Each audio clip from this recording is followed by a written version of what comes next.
Bonjour à tous, j'espère que vous allez bien.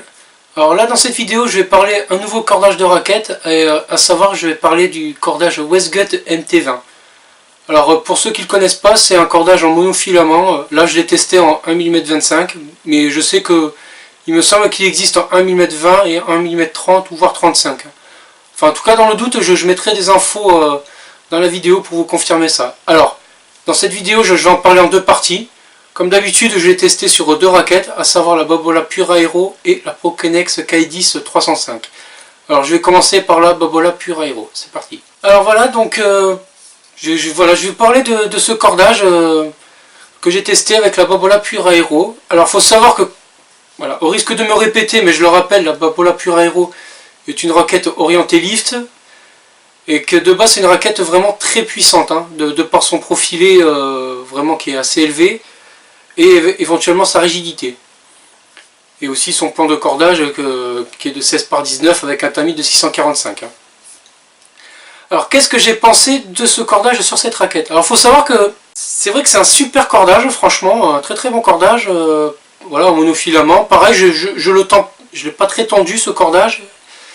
Et alors le souci que j'ai pu avoir, mais bon ça c'est, on va dire, c'est un peu normal, c'est que en fait tout simplement c'est que ce cordage, c'est vrai que moi je l'ai trouvé plus puissant que le RPM Blast, dans le sens que normalement c'est dans la même catégorie, c'est-à-dire c'est plutôt un cordage plutôt fait pour le lift, mais je l'ai trouvé plus puissant, et le lift il faut vraiment insister un petit peu plus, que ce soit en coup droit, revers ou service. Alors après c'est vrai que j'ai eu beaucoup de puissance avec cette raquette et ce cordage en plus, donc pour trouver de la sécurité en longueur il fallait que je lifte un peu plus. Donc ça a été, bon ça c'est pareil, il fallait que je m'y habitue, parce que je faisais quelques fautes en longueur par rapport à ça. Après non, une fois que j'ai trouvé le bon dosage lift, vraiment technique gestuelle, pareil en revers, la bonne technique, la bonne puissance, là ça allait. Par contre au service ça a été vraiment un plus pour moi, parce que comme mon service c'est, voilà, j'ai besoin d'une raquette un peu plus puissante, bon, comme celle-ci par exemple, mais aussi avec ce cordage là qui m'a apporté un petit gain en plus de puissance, donc ça a été bénéfique, ça a été sympa.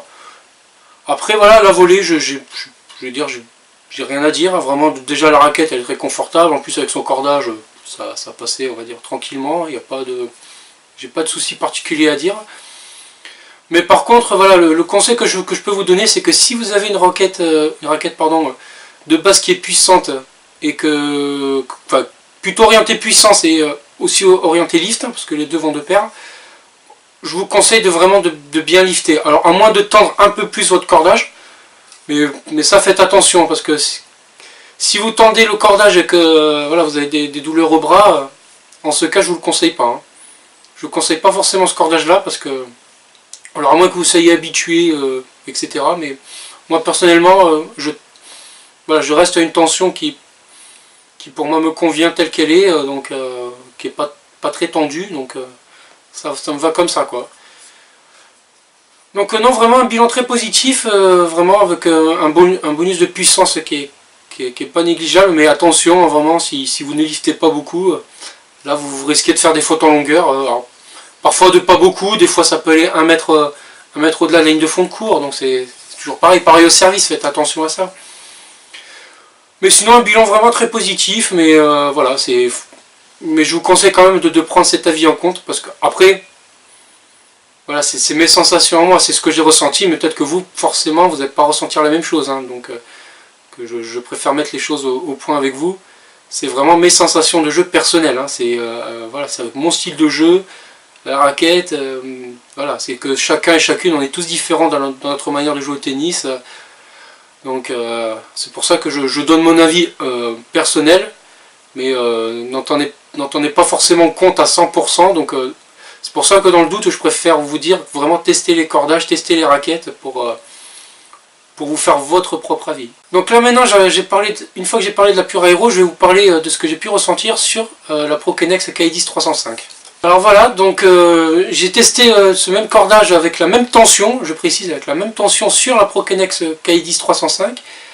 Alors, comme j'ai pu expliquer sur une vidéo précédente qui traitait d'un autre cordage, cette raquette là elle est moins puissante parce qu'elle est plus faite pour le confort, parce que voilà, elle a un profilé qui est peut-être qui est on va dire moins important que la Babolat Pure Aero. Et là en revanche ça a été intéressant quoi. Ça a été plus intéressant je trouvais sur cette raquette que sur la Babolat Pure Aero. Si de base vous avez une raquette qui est plutôt orientée contrôle ou alors intermédiaire, mais que vous recherchez un petit gain en puissance supplémentaire, là dans ce cas ce cordage peut vous intéresser parce que vraiment vous avez un gain justement de puissance qui est intéressant. Là par contre là vous aurez peut-être moins besoin de lifter, mais attention, hein, moins besoin de lifter ne veut pas dire abandonner le lift, pas du tout. Donc je vous conseille quand même de lifter un peu hein, pour justement gagner en sécurité. Après pareil, moi j'ai trouvé intéressant, que ce soit coup droit, revers, service pareil, je l'ai trouvé vraiment intéressant. Après, évidemment sur entre la Pure Aero et la Prokenex, évidemment c'est deux raquettes différentes et effectivement sur la Prokenex K10 j'ai eu moins de puissance en plus que par rapport à la Babolat Pure Aero. Hein. Mais non mais vraiment ça a été intéressant, pareil, voilà, coup droit, service, etc. C'était intéressant. À la volée pareil, pas de soucis, vraiment c'est confortable, j'ai pas grand chose à dire. Alors après c'est vrai que là où je veux en venir c'est aussi en termes général en prise d'effet. C'est vrai que ce cordage là il prend moins les effets que le RPM Blast par exemple, mais néanmoins si vous avez vraiment une bonne technique gestuelle, que ce soit, justement, je me répète, en coup droit lifté, en revers chopé ou autre, c'est vrai que c'est intéressant aussi, quoi, parce que bon, vous pouvez bien prendre la balle, ça part vraiment, ça part tout seul, il n'y a pas de problème. Mais néanmoins, faites attention, pareil, parce que si vous donnez trop de, voilà, si vous faites un coup droit lifté, mais que vous liftez justement pas assez ou voire trop, enfin, risquez de faire des fautes en longueur, donc dans ce cas essayez de vous régler par rapport à ça. Donc après pareil, hein, peut-être que vous avez besoin de monter un petit peu plus la tension du cordage, ça peut expliquer certaines choses. Mais vraiment si j'ai un conseil à vous donner, et là je m'arrête vraiment quelques secondes là-dessus, c'est que ce soit sur les raquettes de tennis ou les cordages, ne vous faites pas un avis au bout d'une séance, hein. Je vous conseille vraiment d'essayer le cordage au bout de 2-3 séances, régulières avec des exercices appropriés, faites des coups droits, faites des revers, faites des volets, faites des services, faites des smatchs, des situations de jeu aussi. Parce que c'est là que vous vous rendez compte vraiment du potentiel du cordage et aussi de votre raquette. Hein. Donc là, vraiment, j'insiste un petit peu là-dessus, vite fait, pour vous faire part justement de cette importance, parce que beaucoup de joueurs et joueuses, quel que soit le niveau, se font un premier avis uniquement au bout d'un test. Moi personnellement, avant de faire cette vidéo, j'ai testé, on va dire, plusieurs fois. Là par exemple sur la Prokenex K10, je l'ai testé je crois 4 fois. J'ai dû faire 4 séances avec. Et sur la Babolat Pure Aero, j'ai dû la tester 2 fois. Hein. Donc 2-3 fois je crois, non 2 fois. Donc évidemment la première fois ça n'a pas été aussi bien que j'imaginais, parce que, comment vous dire, voilà, j'ai fait des fautes en longueur, j'arrivais pas à me régler, etc. Mais après au bout de... Voilà, peut-être au bout de 2 heures, 3 heures, voilà, j'ai réussi à me régler, j'ai trouvé un bon compromis justement avec le lift, j'ai réussi à bien avoir un bon dosage. Pareil sur mon revers, j'ai eu un bon dosage, le service c'est pareil. Donc vraiment, voilà, je fais vraiment cette petite parenthèse en vous disant et en vous expliquant, ne vous arrêtez pas sur un avis, sur une fois, sur une séance, faites plusieurs essais et avec des exercices vraiment spécifiques. Donc en résumé, voilà, sur la Prokenex K10 305, donc vraiment je l'ai trouvé plus intéressant, parce que justement comme la raquette est justement typée un petit peu plus contrôle et confort, ça m'a donné un gain en puissance supplémentaire qui est pas négligeable. Donc alors évidemment c'est pas le cordage fait qui va vous donner plus de puissance supplémentaire, non pas du tout. Mais ça vous donne un petit plus supplémentaire que moi j'ai plutôt apprécié. Et si de base vous avez une raquette plutôt orientée contrôle ou intermédiaire, c'est vrai que ce cordage là peut être intéressant. Hein. Donc vraiment je vous le recommande plutôt pour des raquettes typées contrôle hein, ou intermédiaire. Hein, vraiment, si vous avez une raquette vraiment basée sur la puissance, vous pouvez l'utiliser, mais attention. Hein. Soit vous montez un petit peu plus la tension pour justement essayer de vous régler, de ne pas faire des fautes en longueur, ou alors insister vraiment sur le lift si vous avez un jeu vraiment lifté. Hein. Donc voilà, en résumé, vraiment un cordage vraiment intéressant que j'ai découvert grâce à mon coach, hein, tout simplement, hein, encore lui. Hein.